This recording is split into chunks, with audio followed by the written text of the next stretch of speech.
Today, let's talk about my favorite philosopher and one of the greatest thinkers, Plato's ideas. So, you have probably heard folks say that grasping the concept of the form of the good is the real deal. It's how things like justice and other virtuous stuff become meaningful and beneficial.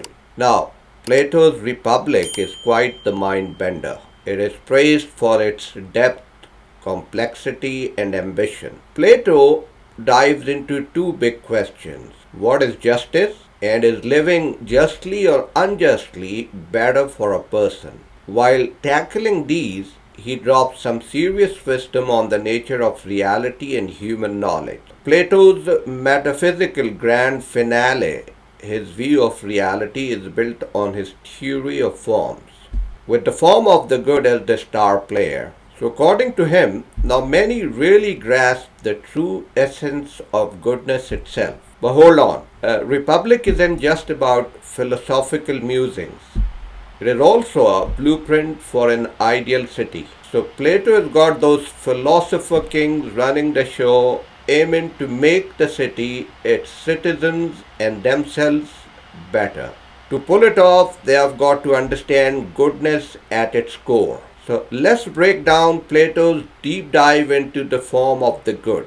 At the top of his philosophical pyramid, you've got this ultimate form, the form of the good. Now, these forms, they are pretty abstract.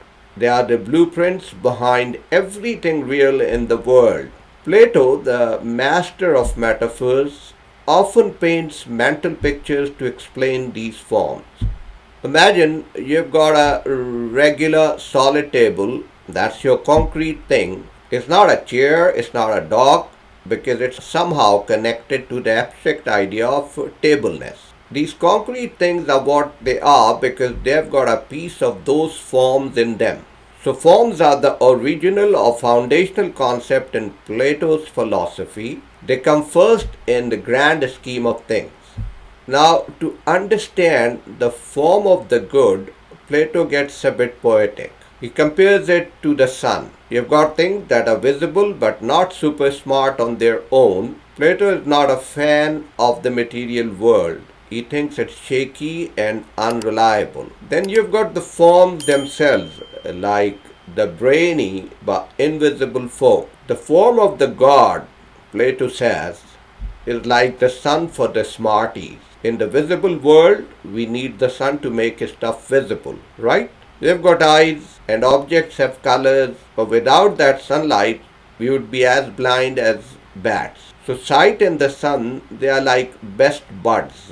They go hand in hand. Now think of the form of the good as the sunlight for the brainy world. Without it, we would be lost in the dark, understanding zilch. Plato calls the sun the cause of the visible realm. It might sound a bit loose, but it's like this. Without the sun, life on earth would wither away. So it's kind of a big deal. In the brainy realm of forms, the form of the good plays the same game. It's not just the reason things make sense, but it's also where their existence comes from. Plato's got this mystical streak influenced by Pythagoras, and here it's front and center. He believes in higher planes of existence, and the form of the good is right up there, beyond regular existence, flexing its philosophical muscles. Now, let's get into the nitty-gritty of the form of the good. This thing is the real deal, more real than all the other forms. It's like the heavyweight champion of existence, the granddaddy of them all. It's not just there. It's the reason why everything else is there. The mastermind behind the whole cosmic show. Think of it like a divine blueprint, a kind of divine wisdom. It is so profound that it even became a big deal for later philosophers who followed in Plato's footsteps. In today's terms, you could sort of compare the form of the good to the laws of nature. Good enough, but that's not a perfect fit because it's not just one law among many. It's the reason laws exist in the first place, the driving force behind the scenes. Stephen Hawking once asked, what breathes fire into the equations? Well, for Plato, it's the form of the good that breathes life into those equations and sets the universe in motion. It's both the magic and the magician behind the cosmic dance. So, that was 2400 years ago. Just think about it. Why Plato is considered one of the most influential thinkers in human history. Let's talk about how Plato shook up the history of human thinking. This guy was the trailblazer of metaphysics in the Western world, and his ideas held sway for centuries. Every recognized philosopher for hundreds of years echoed him. And on top of that, take math and geometry for example. What is the point? It's a spot in space with no size. In other words, it's not a tangible thing. Points and lines in geometry, they're like the VIPs of the math world, ideal entities, not something you can touch. They don't take up any space, and that's a big deal. Some math whizzes today follow Plato's lead and see numbers as these immaterial things. Why? Because it's the only way we can grasp eternal truth about them. Now, Plato's ideas about a rational universe had some real world consequences. They fueled this idea of a structured hierarchical society. So, no surprise that during the Middle Ages, people organized themselves into strict hierarchies. We're talking about a top down setup with a powerful church, a social pecking order, and serfs doing the king's bidding, who in turn answered to God. That was the blueprint, that was the way world functioned for a long time all across. Plato even left his mark on theology. His form of the good is like the ultimate source of everything, this immaterial powerhouse responsible for all the goodness and reason in the world. It's kind of like a precursor to the Christian view of God that took shape in the Middle Ages, rooted in Plato's metaphysical ideas.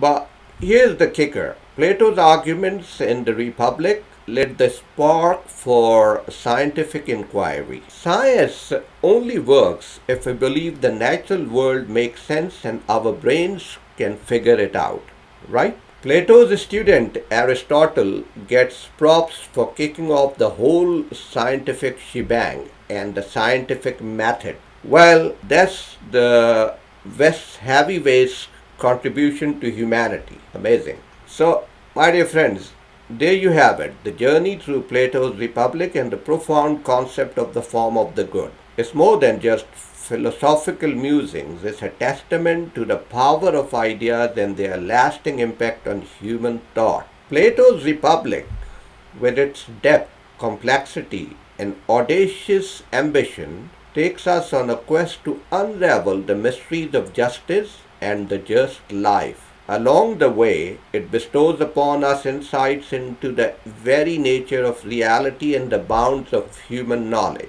At the pinnacle of Plato's metaphysical pyramid stands the form of the good, the ultimate heavyweight of existence. It's not just a concept, it's the driving force behind all other forms, the blueprint of reality itself. Yet, as Plato reminds us, few truly grasp the essence of goodness in its purest form. But the Republic isn't just a philosophical treatise, it's a blueprint for an ideal society. Those philosopher kings running the show, they are on a mission to make the city, its citizens, and themselves better. To succeed, they must fathom the core of goodness itself. Plato's Republic, with its exploration of the form of the good, sheds light on the very essence of reality and knowledge. My dear friends, it's a journey that has left an indelible mark on the history of human thought.